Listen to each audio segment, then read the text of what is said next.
Hello, boys and girls. Today we're going to talk about feminism. All right. So here's an article. 85% of Americans believe in women's equality, but only 18% identify as feminist. That looks like a promising start because the author of this article, Abby Pappenfuss, obviously recognizes that feminism and equality of genders are not exactly the same thing, and that people often rationally are not feminist, even though they support equality of the genders, right? Well, oh no, if you scroll up just a little bit, it's feminism is the type is the I don't know what you would call that. The is where it is. Okay, here we go. Let's look at this. Okay. Um Let's start off. Warning, this article contains profanity, namely the F word. Reader discretion is advised. Really? She said fuck in an article? Nope, the F word I'm referring to is feminism. Somehow the term which fights for social, political, and economic equality of the genders has become taboo. For whatever misguided reason, many people, both men and women, will not identify as feminist. Wow, gee, I wonder why that would be, claiming that it is not needed, too extreme, or even a crusade against men. According to a 2015 Vox poll conducted by Perry Undum, a research and communications firm, 85% of Americans believe in equality for women, yet only 18% of respondents identified as feminists. I wonder if it's because people see feminism as having a crusade against men, or maybe too extreme. No, no, no, no. It's because people are secretly sexist. They don't actually want the equality of the genders. They just say so, and that's why they don't want to be a feminist. Okay, let's see where this goes. Perhaps animosity towards the word extends from a limited understanding of the movement, or maybe it extends from a clear understanding of the movement. But the adverse issues feminism fights to end are what really deserve this animosity. Yes, that's true 100 years ago in this country and all over the world today, but not here. If you're in Saudi Arabia where women can't drive or vote, yeah, great. Feminism, 100%. I'm for it. Um, that's not the problem here anymore. Feminism beat those kinds of issues into the ground. And now they complain about crap that people think is ridiculous, and that's why they don't want to be feminist anymore. It's this is not rocket surgery, as I say. Um, all right, where was I? Okay, so feminism targets a multitude of global problems endangering gender equality. Yeah, okay. If it were global problems like I said in Saudi Arabia or maybe in China where female children are killed because they don't want women, yes, absolutely. But here's where the next line really ticks me off. It does not target men as evil. That's misandry. Oh, really? Okay, I'm not going to even go into the 100,000 videos on YouTube of feminists bashing the hell out of women. I will just reference the hashtag kill all men little Twitter movement. And even if that was a joke, it still had enough of it had enough steam to turn heads, let's say. Okay. Those people who refuse to call themselves feminists present arguments that appear confused and misinformed at their core. Their claims that feminism is not needed anymore are just not true. The equality of genders is necessary, but still not a reality. Yes, globally speaking, you are writing an article in America. In America, women and men have all the same rights. Women are allowed to vote and work, and the Equal Pay Act in 1963 ensures that women have to be paid equal wages. And the fact that that isn't a reality has much less to do with misogyny and a lot more to do with different choices that women make compared to men. And if your point is that women make choices because men make them make choices, your view of women is really, really bad. All right, let's continue with this. Unpacking the importance of this movement and the issues it tackles deserves a saga. However, this brief and definitely incomplete list of global problems what? However, this brief and definitely incomplete list of global problems offers some insight to why feminism is still necessary for all genders. Yes, all genders.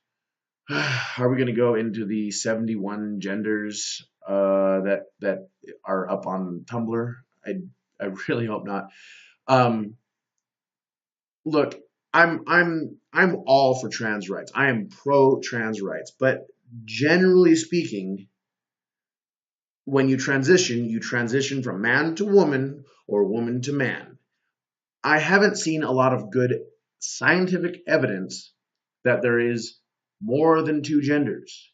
You may not have been born in the body that is your gender, but when you switch genders, you're not switching from man to Aardvarkascene or whatever the hell these things are.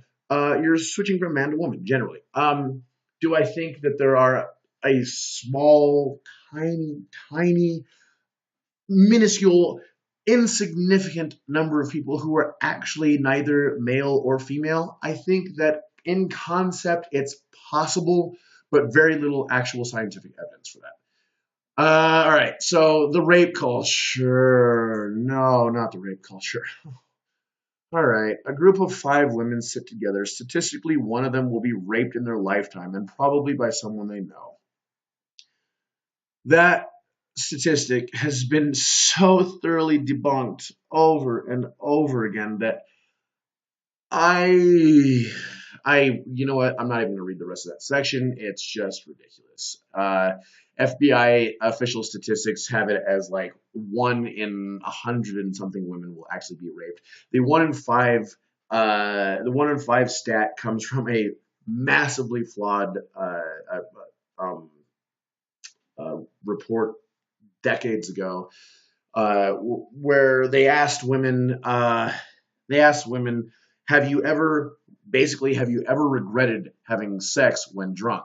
And if they answered yes, that means they were raped. It's ridiculous. Okay. Gender role conflict. Gender role conflict is a psychological condition fostered from the rigid societal expectations of gender, i.e., men are tough, dominant, and emotionless, while women are fragile, submissive, and nurturing, thus producing harmful effects. For example, GRC causes many behavioral problems in men, including restricted emotionality, violence, homophobia, sexism, depression, relationship issues, and substance abuse, according to the American Psychology Association. Yes, men are 9 times as likely to be homeless. They suffer from mental illness at a much higher rate than women. Men make up 97% of workplace fatalities. But no, the gender role conflict, that's the real issue that we got to be talking about. Are you kidding? I don't even know how to talk about that. I mean, gender roles, I think, are definitely overplayed in society. Like men are told not to show their emotions, and there's this idea pretty much all over the world that men need to hide their emotions, bottle them up, and that does cause problems. Absolutely, but there's a reason for that. Is that men, men have to deal with conflict at a higher rate than women, and emotionality and conflict is not beneficial. I'm not going to get into that one a lot. I do think that there are problems with gender role conflicts. I do think that gender roles are pushed on boys and girls in this country too much. I agree with this, but I think that there is actually a biological basis for it. But whatever, I think it's a minor issue. Limited access to education. Education is key to ending poverty. So when 65 million girls cannot gain access to education, that's a problem for everyone. Where are 65 million girls that cannot get access to education? 65 million girls. There aren't even. I mean, okay, if you're going to conflate girls and women together, okay, maybe there's 65 million uneducated women in America, but at what level? This doesn't go into whether these are people that can't access college, because everyone can access high school education. And even college. I mean, pretty much anybody can get through a community college course and work. I mean, women are allowed to go to college. That's ridiculous. In fact, more women graduate from college than men in America. So get fucked. Let's see what else they say about education. With an education, girls are more likely to marry later and have fewer kids while earning higher wages to support healthy and flourishing families. Yes, that is true. So young women should not get pregnant. It's their choice to get pregnant, so they shouldn't get pregnant until they get an education. They choose to get pregnant before they get an education. So it's not really anyone stopping them from getting an education. They just chose to have a child. I mean, yeah, look, there's societal problems with poverty and all those issues, but I don't think that there are fewer men in college than women because society is trying to keep women out of college. That doesn't even make sense. So let's continue to the next section. Female genital mutilation. Okay. uh, Not a problem in this country. Okay. If you're going to talk about problems that feminism faces in the context of a global story, absolutely, 100%. Let's do it. I am pro-feminism for most of Africa, for most of the Middle East, for all huge portions of Asia.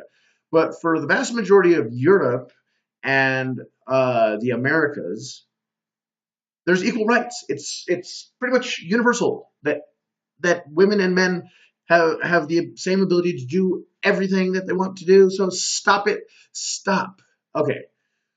So maybe then you'll realize that the F word is effing important, that the feminism word is feminizing important. That your entire article is mind numbing and it is not radical, but rather fundamental. It is not necessary, but rather needed. Yes, absolutely. We need to fight for feminism, but please not here.